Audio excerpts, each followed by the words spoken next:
Nous sommes avec le maire de Strasbourg, Roland Ries. Un mot, Roland Ries, sur la victoire de François Hollande, de votre candidat. Je suis vraiment très heureux. La nuit a été un peu courte pour moi, je dois dire, mais je suis très heureux parce que ça fait 1 an qu'on travaille dans ce sens-là, en ce qui me concerne à Paris et ici à Strasbourg en Alsace. Le résultat est atteint. Il est un petit peu moins large que ce qui était prévu, mais enfin, la victoire est incontestable. Alors l'Alsace reste majoritairement à droite, 2 tiers, 1 tiers, sauf à Strasbourg et à Mulhouse. Le score de Strasbourg pour François Hollande est même supérieur au score national. Oui, on a 2 ou 3 points d'avance par rapport à la moyenne nationale et je m'en réjouis évidemment. Mais cela montre une fois de plus qu'entre le vote des villes et le vote des champs, le différentiel se creuse. Il faudra s'interroger là-dessus. Sur les conséquences de cette nouvelle présidence avec François Hollande en Alsace. D'abord pour vous, on avait évoqué longtemps un poste de ministre des Transports. Ça impliquerait que vous quittiez la ville de Strasbourg. Est-ce que vous seriez prêt à cela ? Alors je n'y suis pas prêt, je pense que j'ai affaire ici, mon travail n'est pas terminé. Il y a un précédent aussi, il faut le dire, lorsque Catherine Trottmann en 1997 a quitté Strasbourg, ça s'est pas très bien passé après. J'ai pris cette décision sans regret. Le cumul aurait été possible, vous auriez accepté ?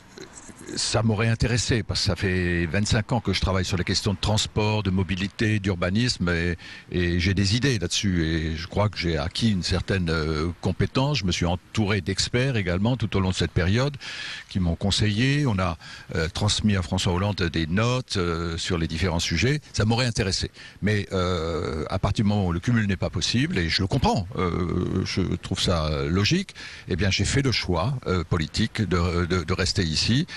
Et aujourd'hui, je ne le regrette pas. Nous verrons de quoi l'avenir sera fait. Sur les grands chantiers alsaciens, je pense notamment au Conseil d'Alsace ou au GCO. Venons d'abord sur le GCO. Est-ce qu'aujourd'hui, ce grand contournement ouest est compromis ? Je pense qu'à partir du moment où le contrat de concession avec Vinci n'a pas été signé, et il me semble qu'il n'a pas été signé, je pense que les choses effectivement sont ouvertes. Il va falloir remettre sur le métier ce projet auquel je me suis toujours opposé.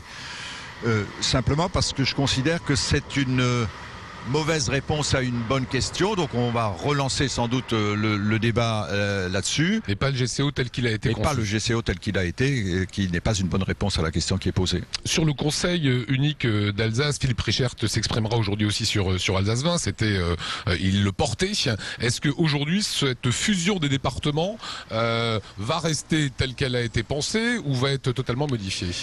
Alors, nous aurons à l'automne les états généraux des collectivités locales organisés par le Sénat et à cette occasion, je pense que la réforme institutionnelle, le cadre de la réforme institutionnelle tel qu'il a été prévu par l'équipe précédente sera remis en question. États généraux en octobre, ça veut dire que d'ici là, sur le Conseil unique, on ne fait plus rien ?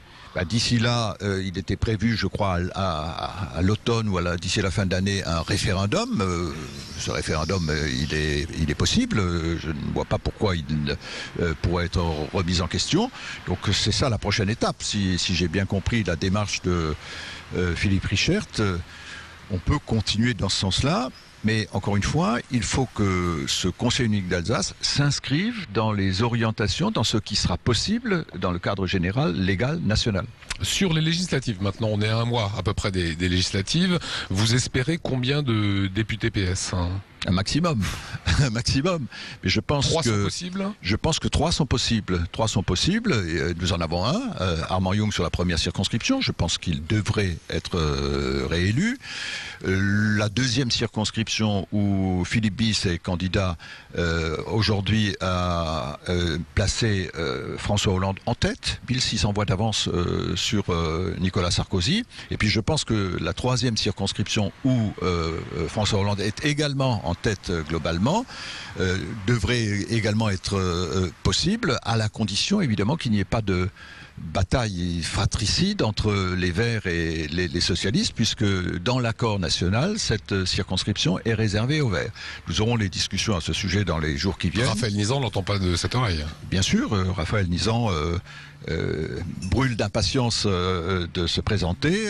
Je pense qu'il faut que nous ayons présent à l'esprit aussi ce qui s'est passé en 1997, où deux candidats de gauche se sont en quelque sorte annulés, si je puis dire, et le deuxième tour s'est joué entre la droite et l'extrême droite. Et nous avions à l'époque soutenu André Schneider parce que nous n'avions plus de candidats. Il faudrait vraiment éviter que cela se reproduise. Voilà, merci Roland Ris.